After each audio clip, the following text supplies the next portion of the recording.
Students, welcome to profile academy.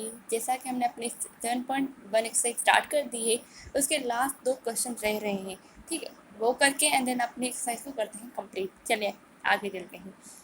Question number 17 है, उसका part 1। ठीक है, इसमें क्या कह रहा है, चलिए हम फाइंड करते हैं जो हमें हमसे मांग रहा है। Find the coordinates of centroid of a triangle. Centroid whose angular points are A 1, 3, B 2, 7 and then C 5, 6। Centroid क्या है, पहले सेंट्रॉइड को समझते हैं। सेंट्रॉइड होता क्या है, आपने मीडियन पढ़ा है। ठीक है, मीडियन मीडियन पहले मैं आपको बताती हूँ कि मीडियन होता क्या है, उसके बाद ही बताऊँगी सेंट्रॉइड क्या है। एक ये ट्राइंगल है, बता देते हैं। ठीक है, ये ट्राइंगल है। ट्राइंगल में ये कह रहा है it is a line segment starting from, it is a line segment, एक लाइन सेगमेंट। ठीक है, एक लाइन सेगमेंट है जो स्टार्ट हो रही है एक वर्टाइस से, starting from they one vertex. ठीक है, तो दे मिड पॉइंट इसकी mid point of the opposite side. फिर से रिपीट करते हैं, it is a line segment, ये एक लाइन सेगमेंट है। ठीक है, जो स्टार्ट हो रही है वन वर्टेक्स से ये स्टार्ट होगी एंड देन क्या करेगी, जाकर रुकेगी mid point of opposite point side के साथ। रिपीट करती हूँ, समझ ले, लिख लें या किसी में ये definition. It is the line segment starting from one vertex to the mid point of the opposite side. यहाँ पर ये फिर से मैं ड्रा करती हूँ। ठीक है, ये एक ट्राइंगल है। ट्राइंगल में कह रहा है कि ये एक वर्टेक्स से, ठीक है, स्टार्ट हो रही है वन वर्टेक्स से और जाके रुक रही है the mid point of opposite side पर, उसे हम कहते हैं मिड पॉइंट, और सॉरी इसे हम कहते हैं मीडियन। ये है हमारा मीडियन। यहाँ पर यही एक वर्टेक्स से जो स्टार्ट हो रही है वन वर्टेक्स से एंड देन जाकर रुक रही है अपोजिट साइड ऑफ, रुक रही है mid point of opposite side से हम कहते हैं मीडियन। यहाँ पर भी ये एक वर्टेक्स से जो स्टार्ट हो रही है वर्टेक्स से, स्टार्ट हो रही है वर्टेक्स से एंड देन रुक रही है जाके मीडियन ऑफ अपोजिट साइड से हम कहेंगे क्या, मीडियन।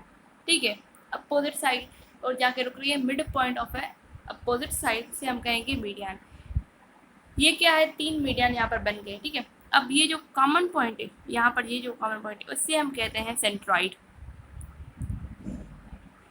उसे हम क्या कहते हैं, सेंट्रॉइड।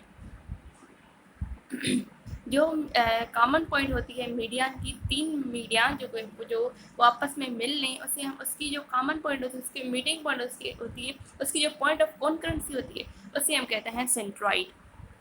रिपीट करें, फिर से इसको रिपीट करते हैं, उसके बाद हम ये क्वेश्चन आसान है, बस सेंट्रॉइड को समझ लें कि मीडियन होता है क्या, सेंट्रॉइड क्या होता है। ये एक ट्राइंगल है जो बिल्कुल सही नहीं बना, ये देखिए।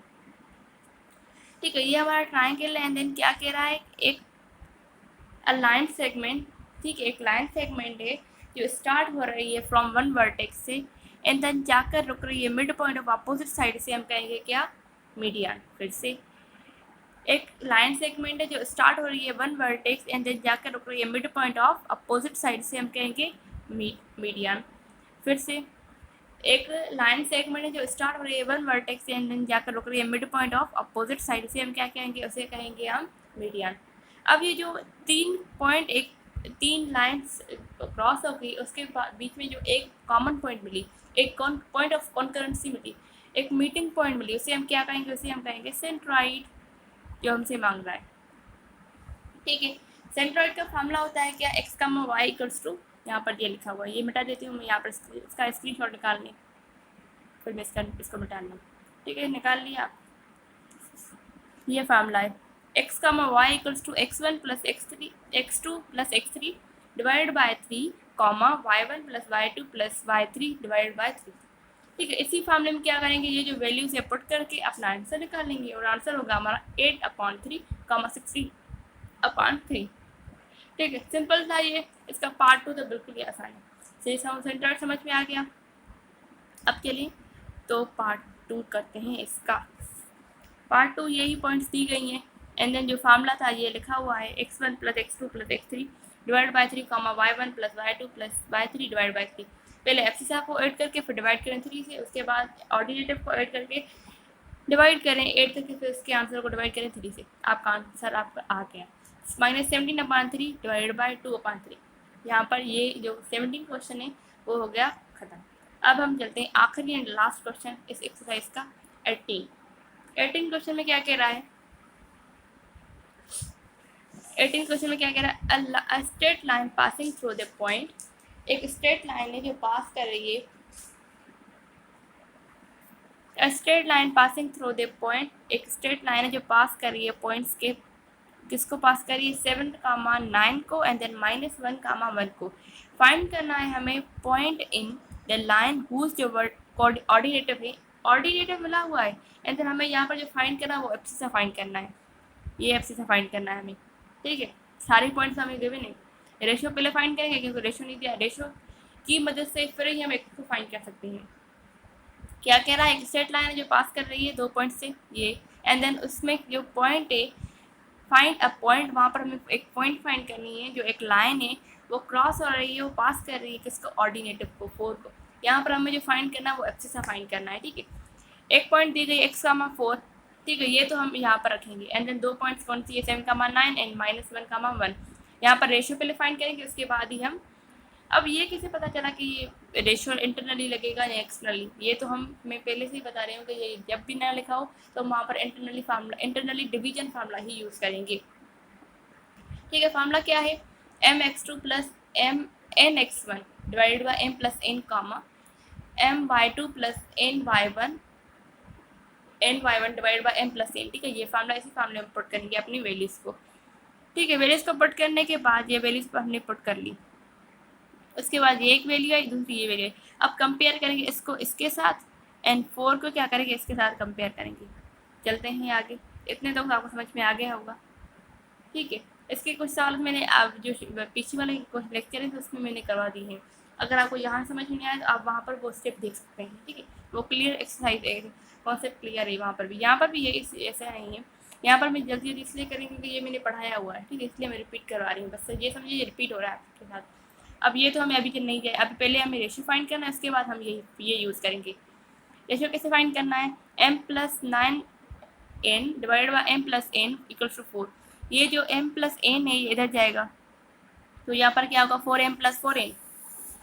अब पहले हम m की वैल्यू को कैलकुलेट करते हैं, m and then 4m plus का इधर जाएगा तो माइनस का 4m equals to 4n plus का 9n इधर जाएगा तो क्या होगा माइनस का 9n। ठीक है, अब सिंपल सी कैलकुलेशन, एडिशन है तो एडिशन, माइनस तो माइनस करें, यहाँ पर ये माइनस एंड देन ये माइनस कैंसिल, क्या होगा m रेशो n, एन यहाँ पर जो n है वो इधर जाएगा, m रेशो n क्या होगा 5:3। हमें यहाँ पर रेशो मिल गया। अब रेशो मिल गया तो फिर हम क्या करेंगे, यही रेशो को पुट करेंगे इस फार्मूले में, फिर हमें एब्सिसा की वैल्यू मिल जाएगी जो हमसे मांग रहे हैं। ठीक है, चलते हैं आगे। रेशो क्या मिला 5:3, 5:3 में पुट करेंगे। ठीक है, यहाँ पर ये वैल्यू दी गई ना, जो मैंने पहले आपको इक्वेशन लेक्चर दिखाया, लेक्चर नहीं पहले मैं आपको जो इक्वेशन पहले दिखाई, ठीक है, जो हम कंपेयर कर रहे थे उसी में पुट करना है। ये रेशियो क्या था 5:3। ठीक है, -5 plus 7 × 3 divide by a plus 5 plus 3। ठीक है, सिंपल सी कैलकुलेशन करने के बाद हमें जो आंसर मिला हमें 16/8। अब इसको सिंप्लीफाई करेंगे तो 8 की टेबल 1 टाइम 2 टाइम, x की वैल्यू हमें क्या मिली 2, एंड देन ऑर्डिनेटिव की तो वैल्यू हमें 4 गिवन थी मिली। ठीक है, उसके बाद हमने अभी यहाँ पर एब्सिसा की वैल्यू फाइंड की, हमारा आंसर जो मिला 2,4 समझ में आ गया। पहले हमने क्या किया, इंटरनली डिवीजन वाला फार्मूला लगाया, वहाँ से हमें रेशो मिला, रेशो के बाद हमने क्या किया, वही रेशो हमने पुट किया अपनी जो पहले वाली कंपेयरिंग इक्वेशन थी उसमें। ठीक है, फिर उस हमें यहाँ वहाँ से एब्सिसा मिल गया। ठीक है, यहाँ तक क्लियर। आज हमारी यही एक्सरसाइज होती है कंप्लीट 7.1। कल हम अपनी एक्सरसाइज स्टार्ट करेंगे 7.2, पर उसकी पहले हम क्या करें, कुछ डेफिनेशन से वो पढ़ेंगे, उसके बाद ही हमारी एक्सरसाइज स्टार्ट करेंगे 7.2। Thanks watching for this lecture, please subscribe करें एंड लाइक करें। Thank you.